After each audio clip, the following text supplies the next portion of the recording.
Hello, welcome to Chapter 21, Nutrition and Metabolism. So as we have stated in the previous chapter, our bodies require food for nutrients and energy, and the entire digestive system is designed to break up the food into the nutrients that it can absorb and into the major energy molecules that it uses for its daily processes. So your book mentions that about 2/3 of your daily intake of food or energy goes to just maintaining, just surviving. Things like respiration and even the digestive system itself, making new red blood cells, healing cuts and injuries and things like that are all require energy input. So the food that you take in is broken down into its nutrients and into its energy. And quite a bit of that is just maintaining your body at all times. So we know that nutrients are things like vitamins and minerals, stuff that your body's going to use to maybe make other things, right? Like an amino acid, a protein, or it might make another type of carbohydrate or something like that. It might make an enzyme or a hormone. But on the other hand, we have energy. So the energy of the body is metabolism. And we have, I think, mentioned that before, that metabolism is the sum total of all of the chemical processes in the body. And that's not entirely the way that your book defines it. Your book defines it as the process that transforms nutrients into energy or materials that the body can either use or store. Yeah, so basically metabolism is that cellular process. So it's taking the nutrients and turning them into something it can use, or it'll store it. And we already know that glucose is stored in the liver as glycogen if you take in more glucose than your body needs at that time. So metabolism is really that whole thing. It encompasses a lot of chemical reactions in the body. So when we talk about metabolism, we're going to talk about how your body metabolizes different categories of nutrients. So let's go to the screen share real quick and talk about what kind of distribution we're talking about here. All right, so within, this isn't working. There we go. All right, so within that 2/3 energy that your body is using just towards living, we divide that even further into percent of energy expended by various organs. And you can see that your brain takes quite a bit. So your brain takes 20% essentially of the energy that you take in. Your liver very closely takes 21%. Remember, the liver has 250 functions. That's a lot of energy that it needs to continue those functions. Skeletal muscle, also very close at 22%. So that's a little over 60% of all of the energy that you're taking in the form of food goes to your brain, your liver, and your muscular system or skeletal muscle. You have another 9% going to your heart to maintain the beating, right? You have another 8% going to the kidneys to maintain the filtering. And then, believe it or not, you have 4% going to adipose. We'll talk about that in a little bit as to why that is. And then you have the remainder, or miscellaneous in these pie charts is usually what that is 16%. So the major organs, the major functions of those organs take a lot of energy. So we need to consume food daily just to keep those going. Okay, so let's talk about what that energy really is. We measure the energy of food in calories. Now, a calorie is really a unit of heat, actually. And this is going to sound really strange, and it's very hard to visualize, but a calorie is the amount of heat needed to raise 1 gram of water by 1 degree Celsius. Okay, 1 gram of water by 1 degree Celsius. So a calorie is a teeny tiny unit. And we don't really measure things in calories as such. We do measure things in kilocalories, which is roughly 1,000 of these calories, or sometimes it's called a large calorie. Here in the United States, it's just called calories. In other places in the UK, and you'll see like a KCAL, meaning kilocalories. So really the way that we measure the energy of food here in the United States is in kilocalories, because 1 calorie, 1 little calorie is just such a tiny unit of measurement that you'd be talking about hundreds of thousands of calories in one food item, which would completely freak people out. So we measure them in kilocalories. So what a kilocalorie is the amount of heat needed to raise 1 kilogram of water by 1 degree Celsius. Now, what exactly is a kilogram? A kilogram is about 2.2 pounds. So I don't know if you can visualize this or not, but think of a small pot of water, 2.2 pounds of water. We're raising it 1 degree Celsius. So again, it's still not a very large unit of measurement. But what I have here is Utz Premium White Cheddar Popcorn. And on the back, can you see? It says 130 calories per serving.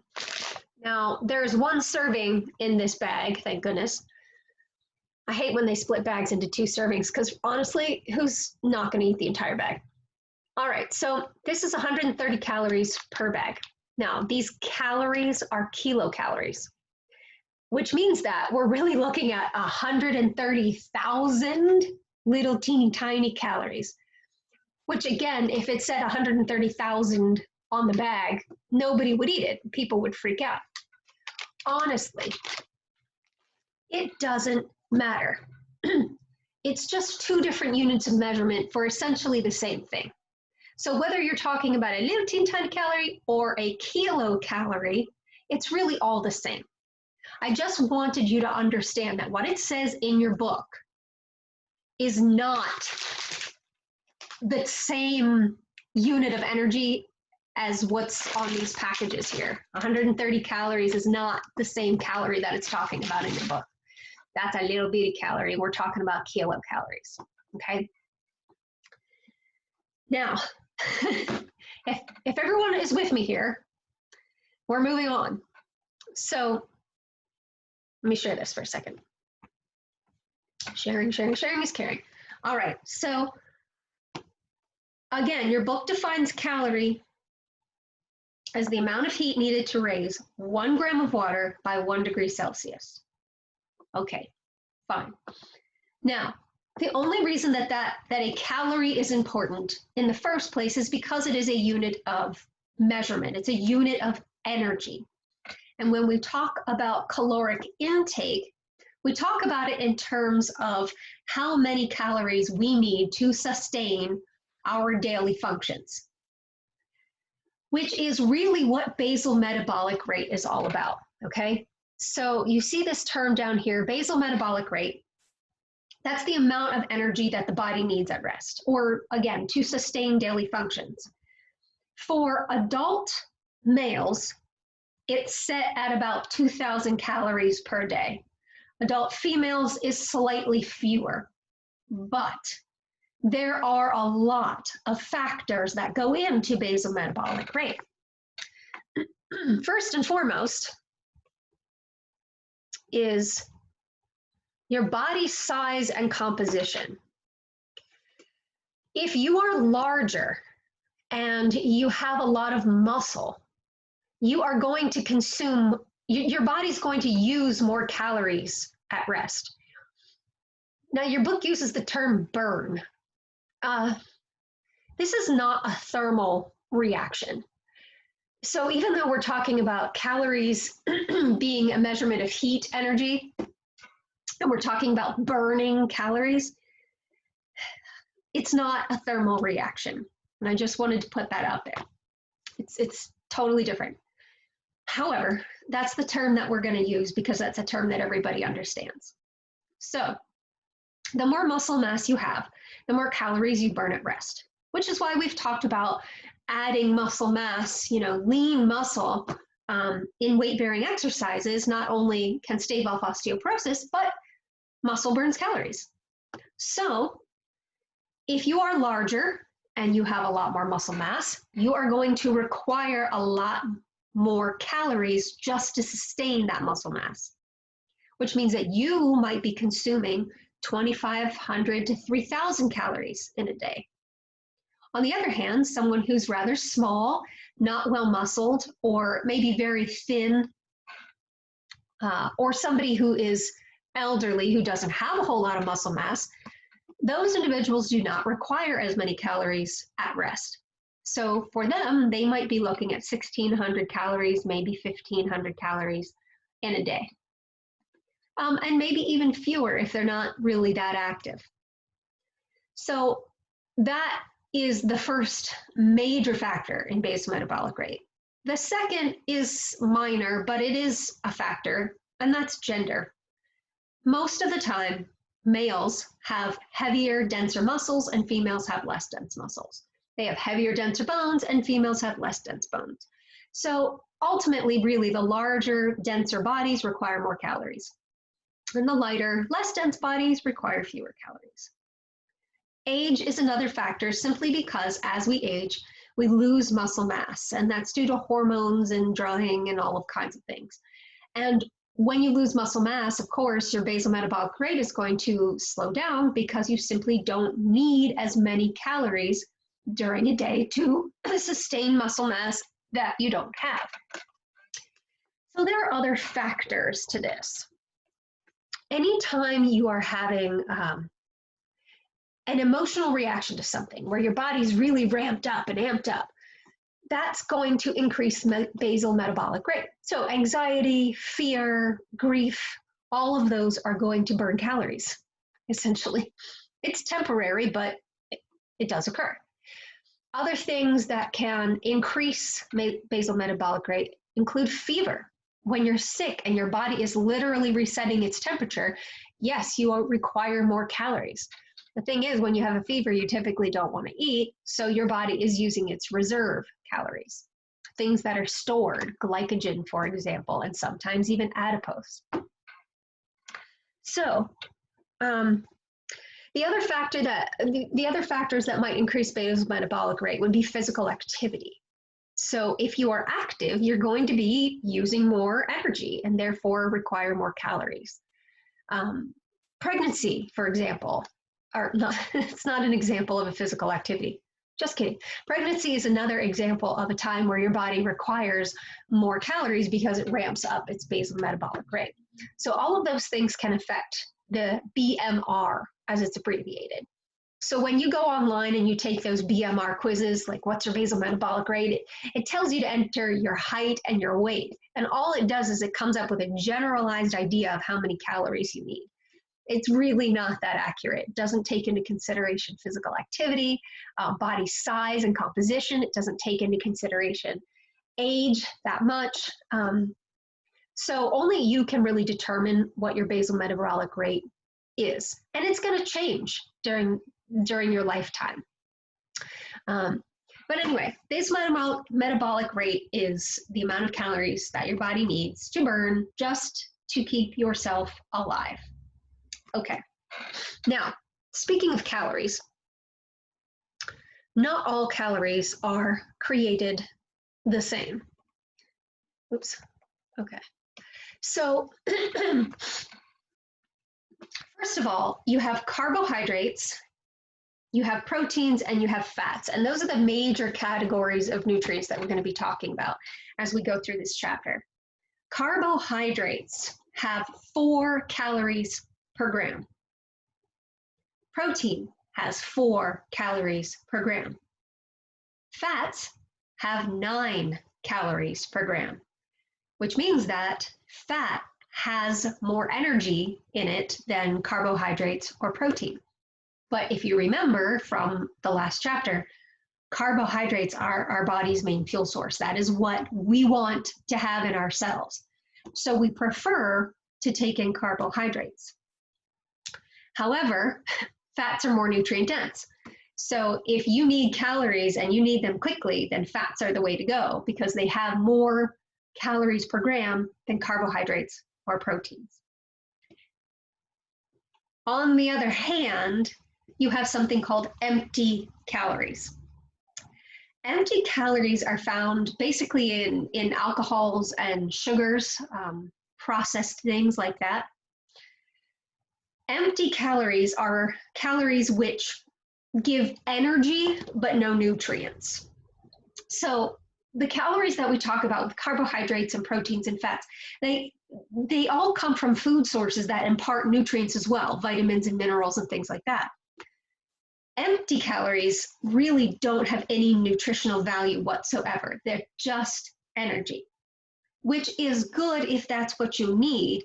But for the most part, humans don't need extra calories like that.